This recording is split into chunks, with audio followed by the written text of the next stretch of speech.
Silakan Pak Hamdan dimulai. Ya, silakan Ibu.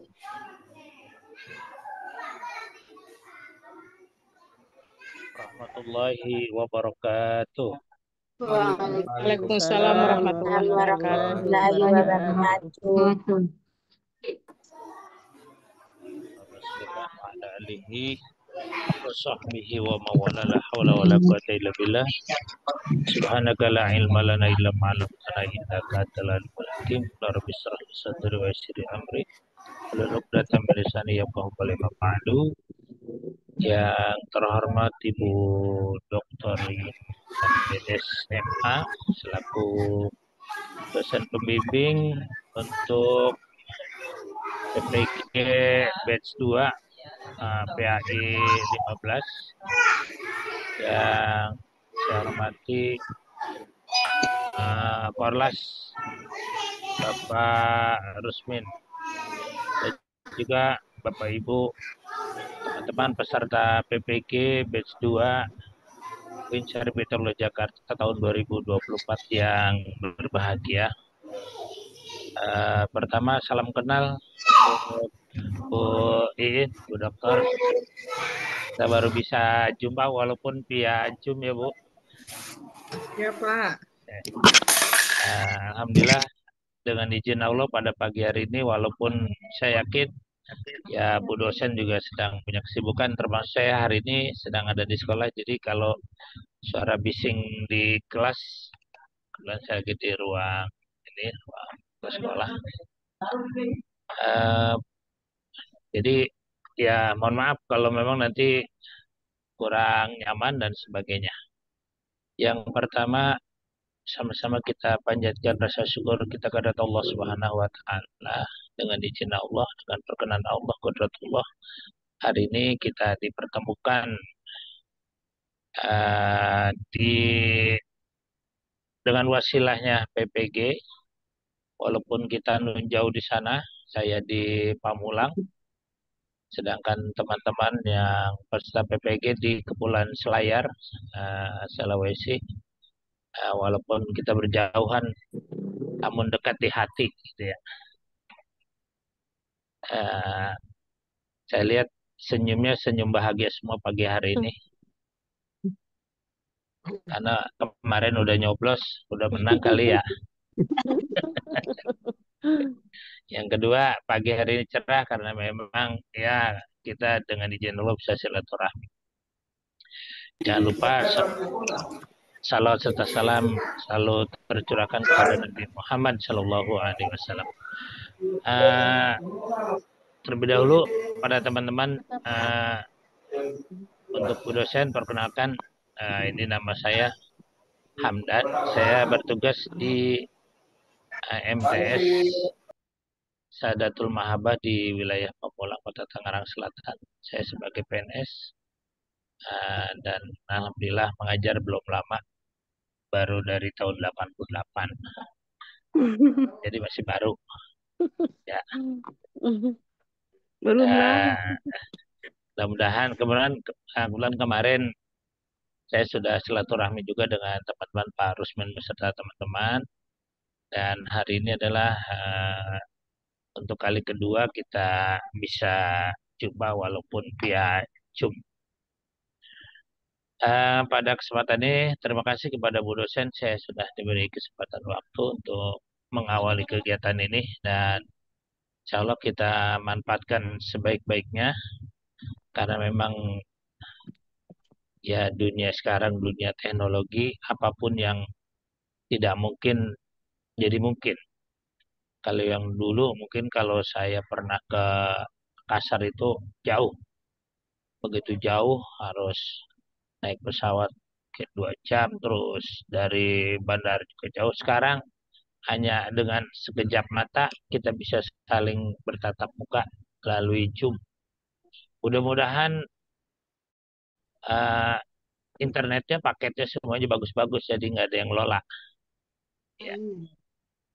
Sedikit saya pernah mulai membimbing ikut di PPG di 2017 sampai sekarang, dengan beberapa dosen saya sudah bermitra, mudah-mudahan dengan Bu Dokter In karena di sini nanti bisa bersinergi, bisa bekerja sama dengan baik, terutama hal yang paling penting adalah bagaimana kita bisa mensukseskan teman-teman PPG batch 2 ini uh, jenjangnya dari hari ini sebagai tahap mungkin taharupan perkenalan dan sekaligus sudah melaksanakan pengupload tugas dan sedikit sudah diberikan penilaian. Tinggal hari ini merefleksi dan mengevaluasi apa-apa yang mungkin bisa diperbaiki untuk lebih baik lagi. Kegiatan PPG ini tentunya bukan saja yang dituju adalah selembar kertas sertifikat pendidik. Namun hal yang penting adalah menambah hasanah pengetahuan, knowledge-nya. Walaupun guru-guru Bapak Ibu atau teman-teman jauh di sana di Kepulauan Selayar, atau pernah saya teman-teman yang dari Cileponto, di Kendari, di Mamuju, ya di Goa dan sebagainya, saya yakin semangat Bapak Ibu, teman-teman sebagai guru, khususnya guru PAI, lebih baik lagi. Karena jadi guru adalah tugas yang mulia, pahlawan tanpa tanda jasa. Tapi insya Allah kalau udah dapat sertifikat pendidik nanti ada jasanya, ya ada yang bisa diharapkan. Oleh karena itu proses ini coba kita tempuh. Kami berdua dengan guru dosen nanti, ya mungkin hanya memberikan arahan, memberikan masukan, memberikan ya sedikit tambahan pengetahuan kali dari yang pernah kami dapat, baik mengenai kurmer ataupun dari segi pengalaman-pengalaman lainnya. Dan saya lihat guru-guru di sini juga kemarin sudah ada yang 16 tahun, ada yang, 10 tahun mengabdikan diri sebagai guru PAI. Mudah-mudahan nanti ilmunya menjadi ilmu yang bermanfaat di dunia wa dunia wal akhirah. Amin ya rabbal alamin. Ibu dosen dan teman-teman sekalian, langsung saja.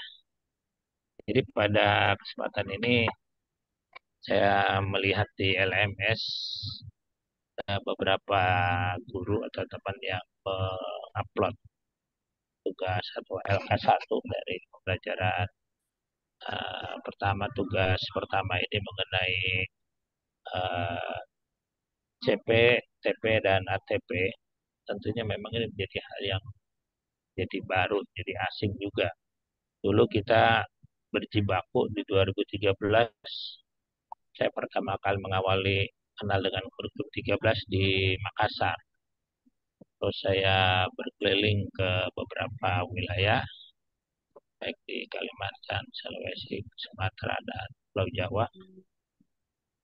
Karena memang berganti yang memegang pemerintahan ini, yang menterinya diganti, akhirnya kurikulum pun berubah dari Kurtilas menjadi Kurnas, dari Kurnas akhirnya ditetapkan menjadi belum merdeka.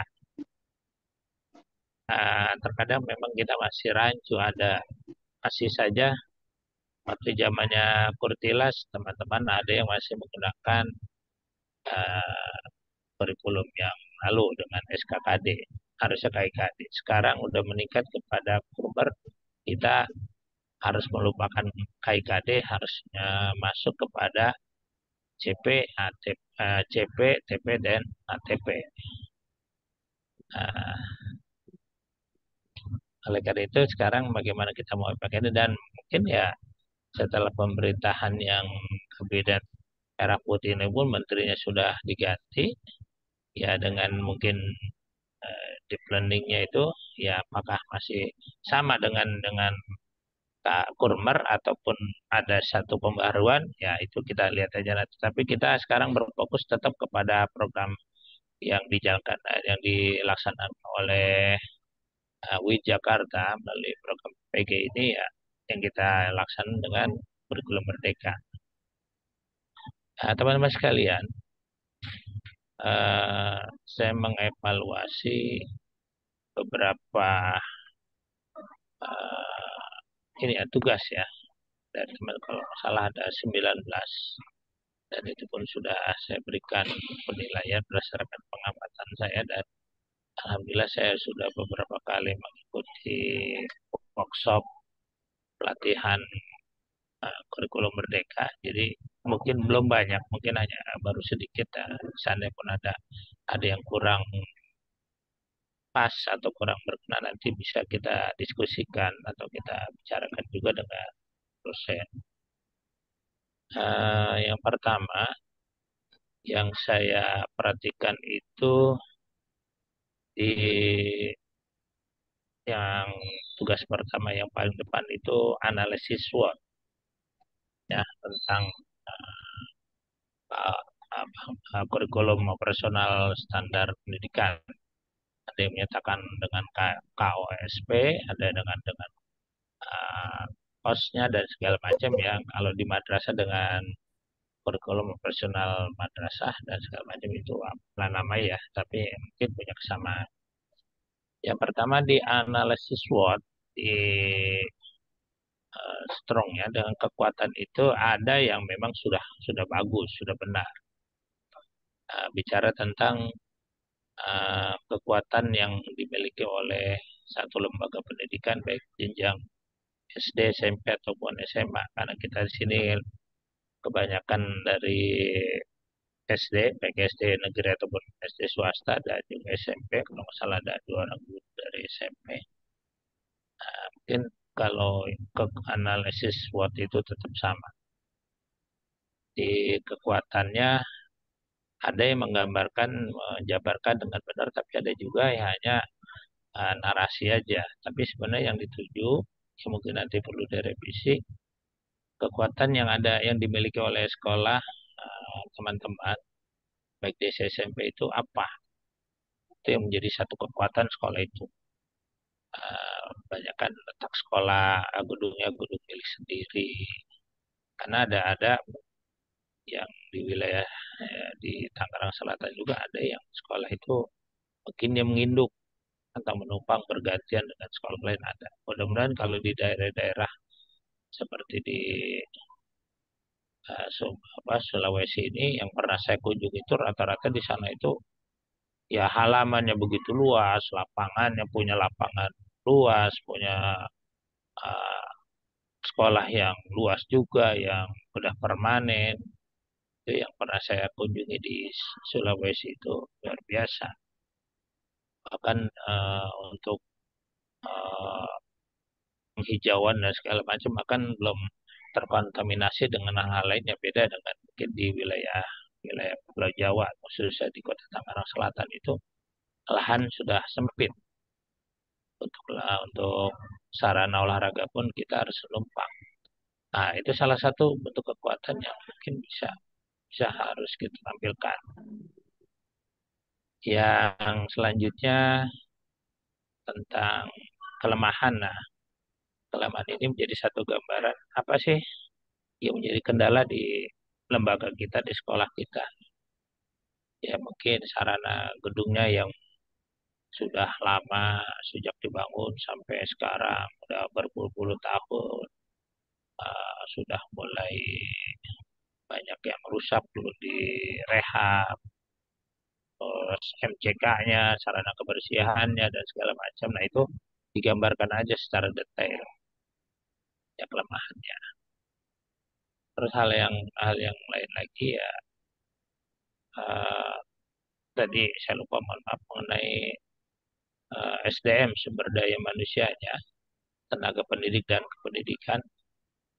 Saya pernah tinggal di daerah Mamuju waktu itu 10 hari di sana ya. Saya melaksanakan observasi.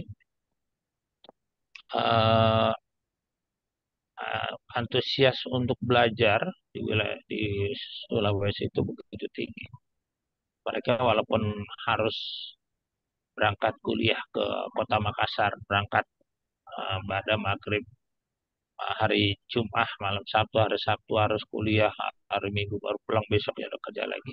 Dan saya lihat secara pendidikan di sana itu satu, bahkan kepala sekolahnya itu udah S2. Itu kalau begitu semangatnya para tenaga pendidik di sana tuh semangat untuk belajar. Nah itu merupakan jadi salah satu potensi yang sangat luar biasa yang dimiliki oleh satu sekolah.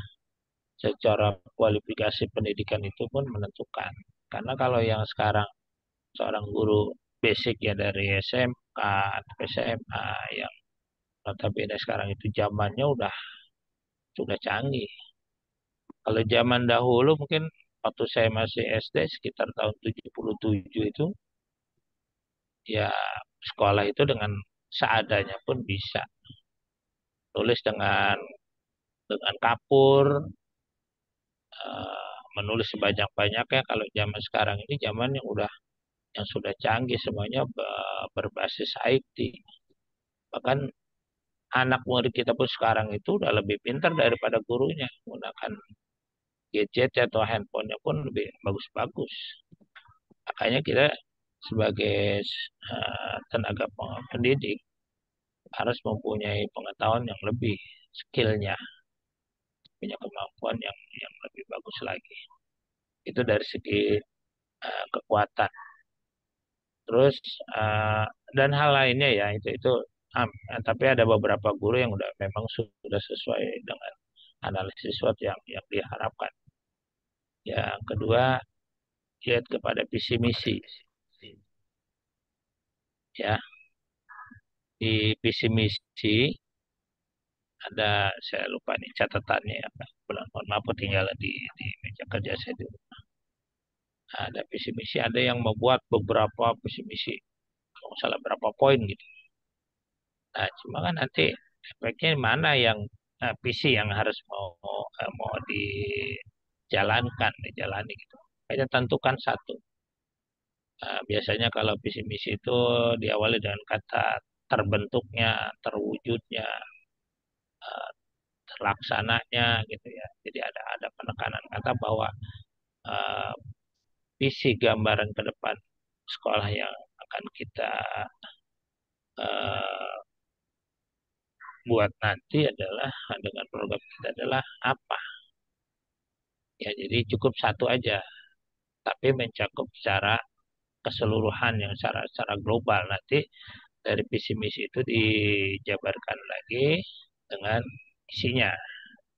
Ya, apa misi dari gambaran dari visi yang kita buat nanti dijabarkan keseluruhan dan baru kita nanti bisa kita laksanakan. Gitu. Nah, itu dari segi visi misi. Terus di kegiatan lainnya yang saya refleksi adalah yang saya evaluasi perlu ya ada juga yang sudah bagus mengenai CPTP. Kalau CP mungkin kita udah kalau di K13 itu mungkin di KI-nya gitu ya. Terus CP, TP, ATP ya saat ini memang yang di CP udah baku. Kita nggak perlu bikin capaian pelajaran karena memang oleh pemerintah sudah dibuat, kita tinggal bagaimana copy paste memindahkan dari CP itu kita buat menjadi tujuan pembelajaran. Nah, memang kita nanti jangan sampai rancu tujuan pembelajaran yang di K13 dengan tujuan pembelajaran yang ada di Kurmar itu. Kalau yang di K13 itu mengacu kepada KIKD, sedangkan uh, tujuan pembelajaran yang ada di Kurmar mengambil daripada capaian pembelajaran. Ya mungkin hanya beda nama dan segala macam gitu ya. Tapi intinya penyebaran bagaimana kita memahami bahwa tujuan pembelajaran kita itu apa. Kalau di K13 ada yang namanya indikator pencapaian kompetensi atau IPK. Nah, tujuan pembelajaran yang kita sampaikan. Dan di tujuan pembelajaran itu menggunakan kata kerja operasional KKO. Ya kalau di K13 memang secara detail kita menggunakan KKO kata kerja operasional yang dari blog itu buat. Tapi kalau di kurban memang tidak terlalu dominan. Kata kerja operasional mana saja yang penting dapat terukur gitu. Ya, itulah sedikit nanti perbedaannya, jangan sampai kita masih berada di K13 padahal kita sekarang sudah di kurban. CP, TP, ATP itu alur yang memang sudah harus dijalani gitu. Nah, untuk ke bawahnya disampaikan menggunakan ini kata kerja operasional itu memang ada penekanan juga bahwa siswa mampu menjelaskan, merangkan dari memahami itu bisa menjelaskan, bisa merangkan, bisa menyebutkan dan sebagainya. Di capaian tujuan pembelajaran nanti di alur tujuan pembelajaran begitu bisa sama tinggal prosesnya seperti yang Bapak Ibu sudah dan teman sudah buat di ke pembelajaran ini. Nah, yang selanjutnya saya pikir ini ya ada yang mungkin ada yang sama karena memang jenjangnya kita fokus kepada kelas-kelas tinggi kelas 4, 5, dan 6. Nah, jadi pada kesempatan ini ya saya tidak perpanjang dalam untuk mengevaluasi tapi nanti kita share aja, kita sharing aja, kita saling tukar pikiran dan saya pun untuk K3 untuk kurikulum Merdeka ini juga belum lama bisa memahami karena memang nanti yang sulitnya itu nanti di P5RA-nya di PR-nya rahmatan alamin dan sebagainya itu memang banyak. Tapi yang intinya dari dasar ini awalnya mungkin Bapak ya, teman-teman udah mendapatkan pelatihan mengenai K3 kurikulum Merdeka ini terus ya cobalah kita jalani. Tapi semuanya ini memang sekarang basisnya itu kita kepada teknologi. Dulu pernah sedikit pengalaman. Saya membimbing mahasiswa sudah mulai online ya.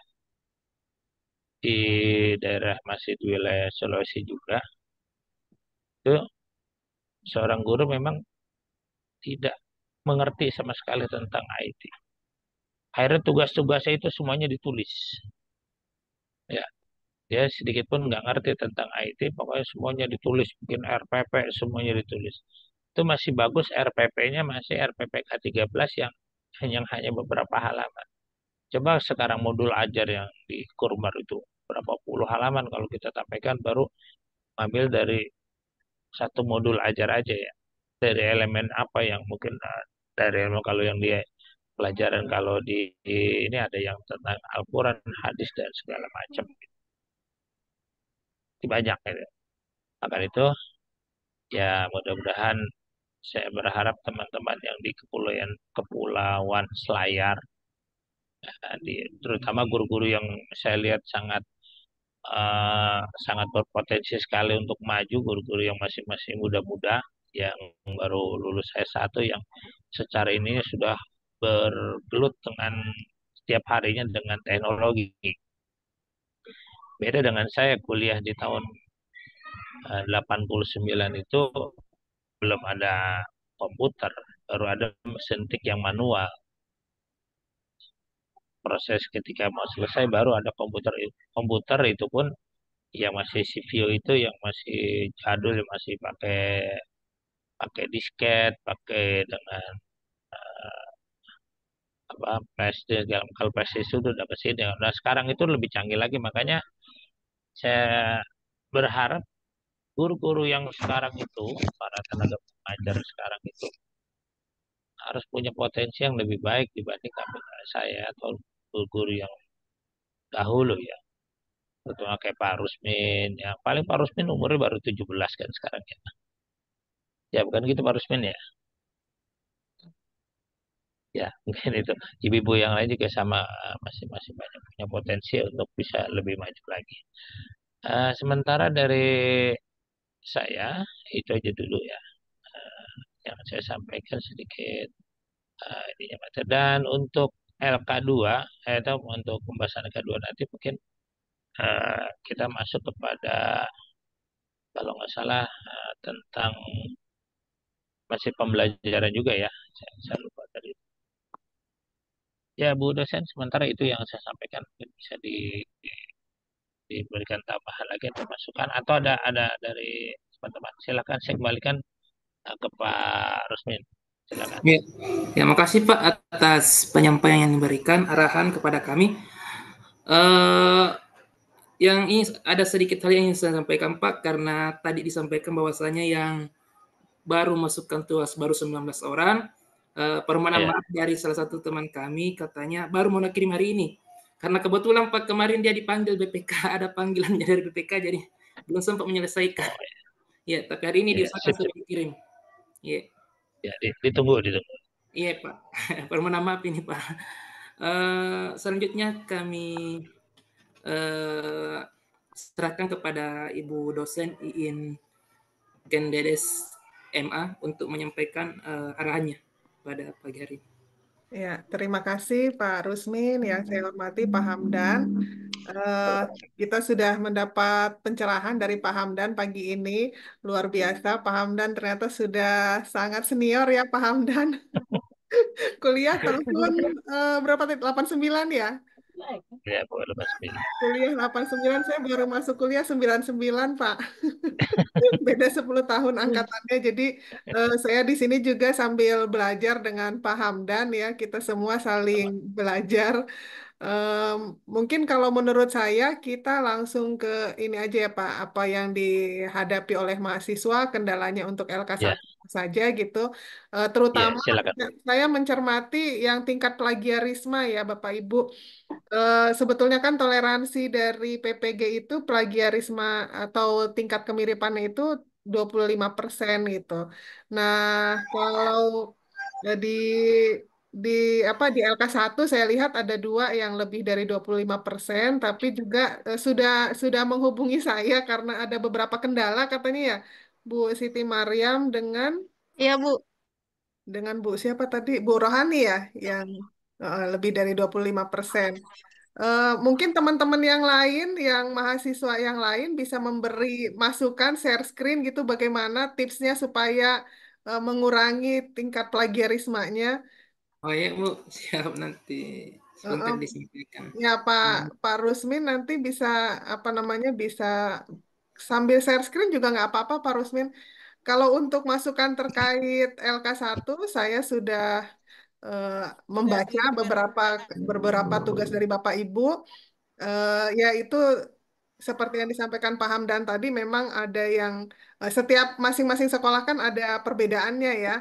Jadi kekurangan, kelebihan dan kelemahan atau peluang dan tantangan masing-masing sekolah itu kan berbeda-beda gitu ya. Jadi tergantung dengan sekolah masing-masing gitu. Kemudian visi misi juga kan itu sudah baku di sekolah ya. Tinggal bagaimana Bapak Ibu merefleksi keselarasan visi misi dan tujuan di satuan pendidikan masing-masing. Harusnya sih ini eh, tidak terlalu sulit ya karena ini terkait dengan eh, hal yang biasa Bapak Ibu lakukan di sekolah. Kemudian tadi disampaikan oleh Pak Hamdan juga untuk CP dan TP juga itu udah sesuatu yang baku gitu ya. Jadi untuk LK1 ini sebetulnya agak aman ya Pak Hamdan ya. Cuma kendalanya satu itu yang plagiarisme checker itu. Pak Rusmin mungkin bisa share screen kalau di tampilan laman space mahasiswa itu seperti apa gitu. Saya anu dulu Bu, karena pakai Chromebook ini kan enggak nyimpan ini. Pakai Chromebook Bu. Oh ya, Bisa atau iya. Pak Firman bisa share screen. Ya, ya Heeh. Bu. Iya, untuk tingkat plagiarismenya mungkin bisa dikasih masukan buat teman-teman supaya kalau kami kan dosen dan guru pamong ini menilai berdasarkan penugasan yang Bapak Ibu upload gitu ya, dan di situ ada ketentuannya kalau bisa ya di bawah 25%. Nah, mungkin Pak Firman punya tips gitu supaya kurang dari 25% supaya ibu-ibu yang lain ketika mengupload tugas-tugas berikutnya bisa sesuai dengan kriteria tersebut. Silakan Pak Oh, Firman. mungkin. Iya, terima kasih atas kesempatannya Ibu. Jadi, harus mulai dari mana ya? Boleh share screen, Kemarin, Pak. Share screen aja. iya, ya, jadi sudah tampil ya Bu ya. Ya, sudah Pak. Sudah, sudah. Jadi kemarin waktu kerja tugas di yang pertama itu, saya plagiatnya waktu upload pertama, kalau nggak salah 80-an%. Tapi apa namanya, itu memang tidak bisa dihindari masalah tingkat plagiat karena kan di di bahan yang ada di LK1 itu ada yang sudah dikeluarkan dari pusat. Jadi kita cuma copy paste dan sudah pasti semuanya sama antara guru yang satu dengan guru yang lain. Jadi tingkat plagiatnya itu pasti tinggi. Saya punya trik kemarin Ibu, saya minta maaf ini sebenarnya legal legal atau tidak, tapi ya mau di apa lagi? Kan Ya, memang ada kan seperti apa itu yang dari pusat TP, ATP, ECP. Kan ada itu yang sudah ditentukan oleh pusat, Ibu. Dan itu tidak bisa dirubah.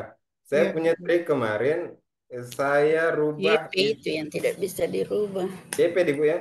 Iya, karena Ya, itu itu. ada peraturan pemerintah itu. Ya, itu Mi. Itu tidak bisa dirubah dan akan terbaca plagiat. Maka dari itu, untuk khusus tabel-tabel CP yang sudah ditentukan oleh pemerintah, saya rubah dari bentuk Word jadi bentuk JPG dengan cara screenshot.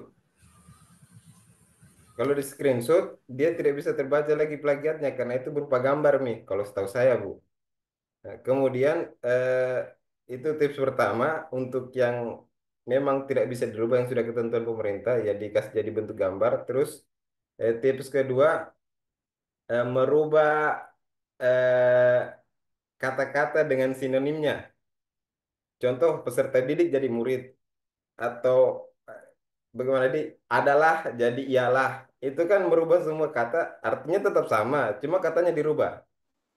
Itu juga bisa mengurangi plagiat. Terus yang terakhir itu untuk cicil-cicil mengurangi, ya kita buka di sini di plagiatnya ini, yang pengecekan plagiat. Di sini ini diklik, kan nanti muncul kalimat-kalimat yang ada plagiatnya. Nah, kalau ada yang muncul kalimat yang tulisan plagiat di sini, terus ada kalimatnya, kalimat itu saja yang dirubah. Di Iya, kreativitas Bapak Ibu sekalian untuk merubah kalimatnya tanpa mengubah maknanya supaya tidak terbaca plagiat. Kalau masalah itu kayaknya kreativitas masing-masing. Kurang lebih seperti itu. Ya, saya kembalikan kepada Ibu dosen. Ya, tips yang sangat Makasih. berharga ya Bapak Ibu. Mudah-mudahan bisa jadi satu pengetahuan baru karena memang sekarang semua kan berbasis teknologi. Jadi, tapi teknologi itu kan tidak lebih pintar dari manusia gitu. Contoh nih Pak Firman bisa mengakali tanda kutip gitu ya supaya tidak terbaca oleh sistem. Tapi ada yang lain lagi Bapak Ibu. Jadi kalau Pak Firman tadi pakai screenshot ya, Ya, sudah pernah coba I Love PDF belum? Merubah PDF sudah jadi Ibu, eh, sudah. apa bedanya? Sudah coba. Lebih enak screenshot atau itu I Love PDF? Ya, kalau screenshot langsung Ibu bisa tidak online. Oh Screenshot gitu. laptop kan, pakai laptop pakainya. Kalau I love PDF mau rubah jadi JPEG JPG. itu jaringan dipakai dan maksudnya Oh, step by stepnya lebih ringkas pakai screenshot laptop karena tinggal tinggal tekan tombol sudah screenshot nih. Seperti screenshot kalau Zoom ya, ya, ya, ya ya. stepnya begitu. Tapi artinya tergantung Bapak Ibu sekalian mau bagaimana caranya mau rubah jadi JPEG itu anu kan eh, file kayak gitu. Ya, terima kasih. Bu. Ya, saya mau ngasih tips nih, kalau Bapak Ibu, apakah semuanya sudah pernah nyoba pakai I Love PDF? Sudah, Bu. Sudah ya, sudah tahu. Kalau plagiarisme checker sudah pernah? Belum pernah Ibu. Belum, Bu. Belum. Belum pernah. Kalau gitu saya kasih yang belum pernah aja ya. Jadi kita, kalau yang Bapak tahu apa? Misalnya kalau yang berbayar kan ada Turnitin gitu ya. Udah punya akun Turnitin? Nggak punya Ibu. Nggak punya. Kalau gitu Nggak, kita, nggak Punya. pernah dengar Ibu. Baru dengar sekarang. oh baru dengar. Gratis saja. Ya Ini, jujur saja ini Ibu. yang gratis aja ya. Kalau yang gratis yang seperti ini, misalnya ini plagiarisme checker. Ini banyak ya. Di Bapak Ibu tinggal klik di Google plagiarism checker. Kemudian tinggal pilih mau pakai yang mana. Misalnya kita pilih salah satu yang ini. Yang ini ya, kita klik. Ini yang gratis, tapi kalau gratis biasanya dia hanya eh, 1.000 kata. Oh, ini malah 800 kata. 1.000 kata itu sedikit ya, paling cuma satu halaman aja. Satu halaman. Coba kita ini. Masih kelihatan ya? Ini saya. Masih, masih. Bu. Ya, Bu. Nah, sekarang kita kita masukkan teks. Contoh misalnya kita ambil dari internet aja ya. Kalau dari internet kan eh, apa nih? Misalnya tentang pembelajaran berdiferensiasi. Nah,